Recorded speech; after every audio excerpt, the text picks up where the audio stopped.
KPBS On Demand is supported by Splatero, helping homeowners pay off debt or for home improvements by offering streamlined access to your home's equity with no additional monthly payments or new debt. Splatero provides a lump sum payment in exchange for a share of your home's future value. Learn more at splatero.com. Good morning, I'm Debbie Cruz. It's Wednesday, October 23rd. Officials get an aerial view of the Tijuana River and its complex issues. More on that next, but first, let's do the headlines. Encinitas firefighters are being moved out of the city's oldest fire station because of safety concerns. Station 1 was built in the 1950s with unreinforced masonry, making it vulnerable to earthquakes. The recent swarms of earthquakes in L.A. prompted the city to have the building inspected. Encinitas Mayor Tony Kranz says the building was deemed unsafe. We asked them to risk their lives to save others, and I just don't think it's appropriate that firefighters should be in a building that may fall down on their head. Kranz says a number of alternatives are being presented at next month's City Council meeting on what to do with the building, including tearing it down and building a new one. The San Diego Fire Department and the city are hosting a career fair tomorrow to recruit fire dispatchers. The role involves answering emergency and non-emergency calls, evaluating emergency responses, providing life-saving medical instructions, and dispatching fire and medical units.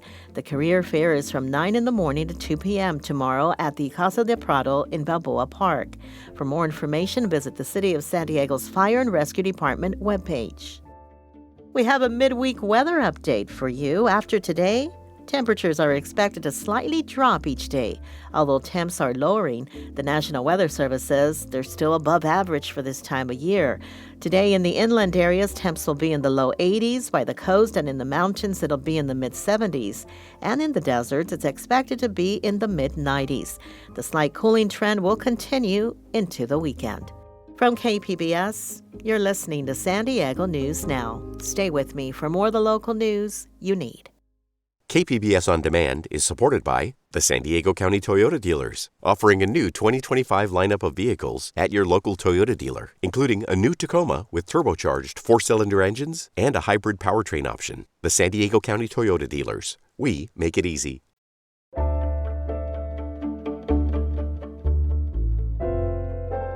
According to the American Rivers 2024 report, the Tijuana River is one of America's most endangered rivers because of pollution.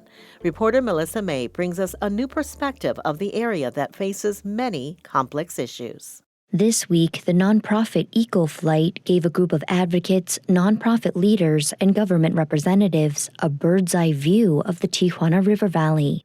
Ramon Chairez is with the nonprofit Un Mar de Colores. He hopes that the group gains a new perspective of the problems facing the watershed.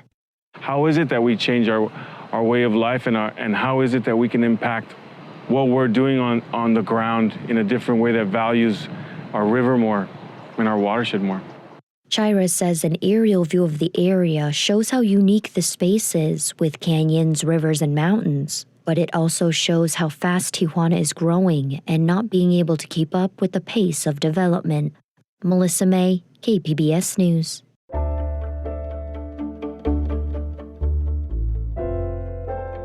Voters across San Diego County will decide on local tax measures this year. Several cities have taxes on the ballot, some to institute new taxes, some to continue current ones. KPBS reporter John Carroll joins us now with a look at tax proposals in Chula Vista and National City. Hey, John. Hey, Debbie. That's right. The Chula Vista one is called Measure P. The city council put it on the ballot. It would extend the city's half-cent sales tax. City says it would generate about $337 million a year to pay for road repairs and a number of other basic city services. Although the city says the funds generated would be directed at high-priority infrastructure needs, it is a general tax, and so the money can be used for any lawful purpose. But there is a way to monitor how the funds are spent, right? That's right. There is already a Citizens Oversight Committee in place, and it would continue to monitor compliance with provisions in the statute. That means there will be public disclosure of all spending. All funds would stay in Chula Vista. They could not be taken away by the state.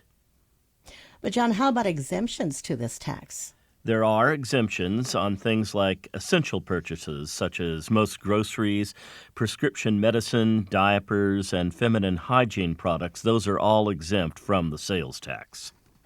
I understand the measure has fairly broad support. It does.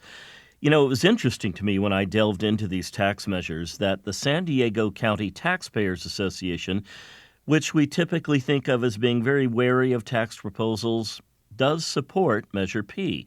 The association, which is nonpartisan, says Chula Vista is one of the best-run cities in the county. They also like the fact that this one has a sunset clause. Voters would have to decide whether to renew the measure in 2037. If they don't approve its continuation, Measure P will sunset in 2026. So is there any organized opposition to Measure P? Well, I looked around. The only significant opposition I could find comes from the group Reform California. That's conservative radio host Carl DeMaio's organization. Support from that group for any tax measure is rare. Okay, so moving on to National City. Voters there have a parcel tax on the ballot. What can you tell us about that? That's right. This one is called Measure R. It would be levied on certain property owners. The rate of taxation would be based on the character of a property. For instance, mobile homeowners would pay $52 a year. Owners of single-family parcels would have to pony up $75. The cost would be $365 for commercial and industrial properties, all the way up to $500 for multifamily units. Now, proponents say this could generate $1.7 million a year. The vast majority of the funds would be spent on improving streets, sidewalks, and alleys, and the addition of street lighting. Maintaining parks and playgrounds and building new parks would come next in the order of priority.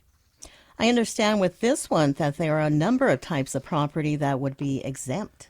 That's right. They include private, parochial, or special schools, affordable housing projects, religious institutions, and nonprofit organizations, among others. And oversight is built into this one. An advisory citizens committee would be established to ensure funds are spent properly. The committee would be appointed by the city council and would consist only of residents who are subject to the parcel tax. This proposed tax was placed on the ballot because of a citizens' initiative that gathered a sufficient number of signatures. And this one does not have the support of the San Diego County Taxpayers Association. That is correct. The association says the measure engages in what it calls ballot box budgeting, and they say that's a bad idea. The association also says the measure's tax structure is discriminatory and doesn't have a clear analytical basis regarding the impact on property owners or the city's economy.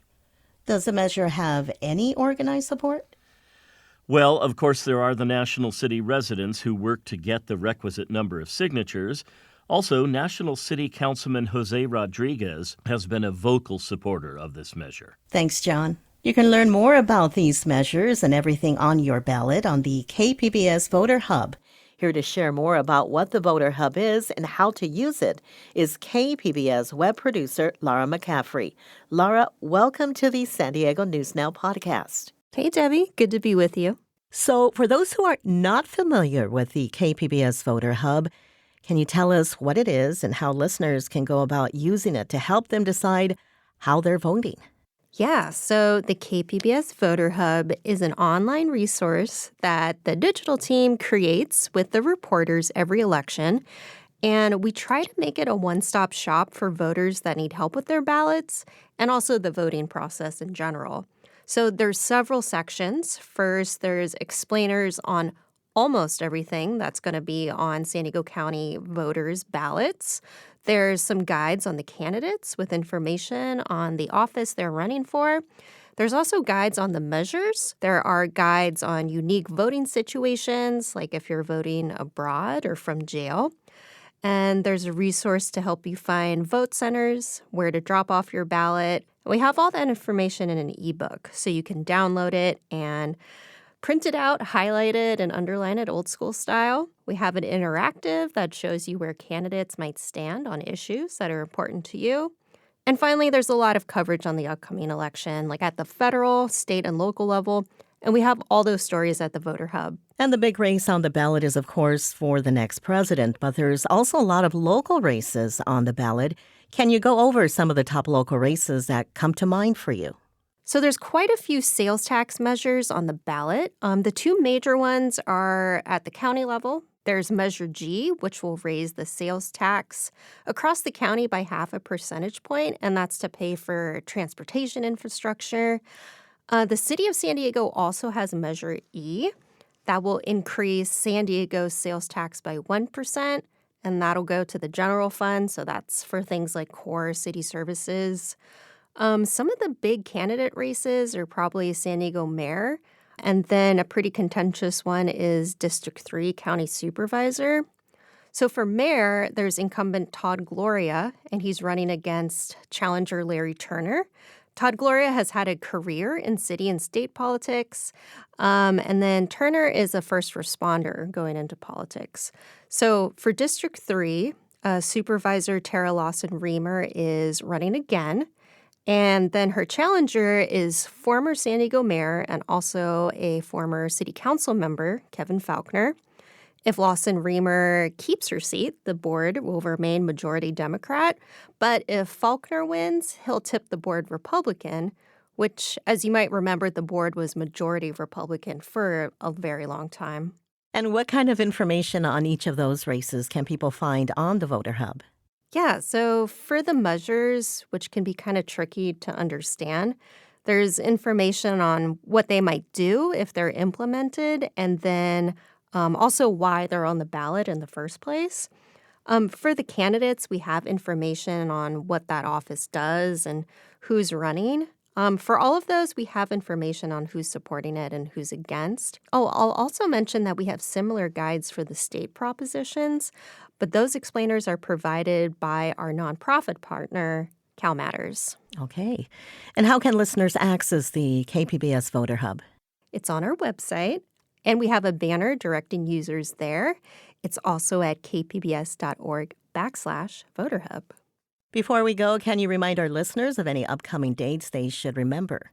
Yeah, there's a few dates for voters to remember. October 26th, this Saturday, some vote centers are going to be open for in-person voting.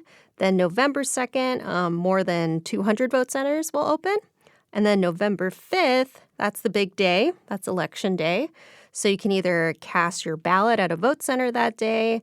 You can drop off your ballot at a vote center that day as well. If you mail your ballot in, it has to be postmarked by that date. And the registrar has to receive it within 7 days after the election.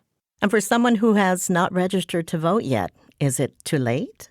No. So you can do what's called a conditioner voter registration. You can even do that the day of election. There's information on the Registrar of Voters website to do that, but you can also just conditionally register at any vote center. But the last day to register to get a mail-in ballot was Monday. Thank you for all this information, Laura. It's been very helpful. I've been speaking with KPBS web producer Laura McCaffrey. Laura, thank you for joining us on the San Diego News Now podcast. Thanks for having me. Less than 2 weeks before Election Day, how can voters be sure their ballots will be counted accurately? Yesterday, San Diego County election officials tried to provide some reassurance. Reporter Jacob Ayers says they held a public demonstration of the technology they'll be using on November 5th. It's called a public logic and accuracy test, and what it is an inside look to instill confidence in the democratic process ahead of Election Day. One was held Tuesday at the registrar's office. San Diego County Assistant Registrar of Voters Sean Brom says it ensures the election and voting equipment function as expected and accurately count votes as marked. So what we will be doing today is casting ballots or voting on blank ballots, tabulating them by hand, and then using them to scan in the tabulation system to compare the two. The county registrar has offered the public logic and accuracy tests ahead of other recent elections, too. The 2024 presidential election is November 5th. Jacob Ayer, KPBS News. That's it for the podcast today. As always, you can find more San Diego news online at kpbs.org. Join us again tomorrow for the day's top stories. I'm Debbie Cruz. Thanks for listening and have a great Wednesday.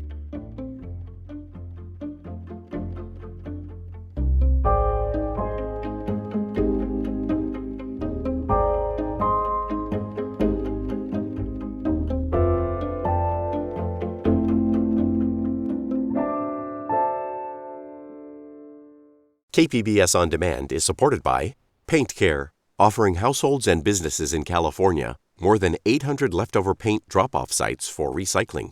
Quantities of 100-plus gallons of paint may qualify for a large volume pickup. Learn more at paintcare.org.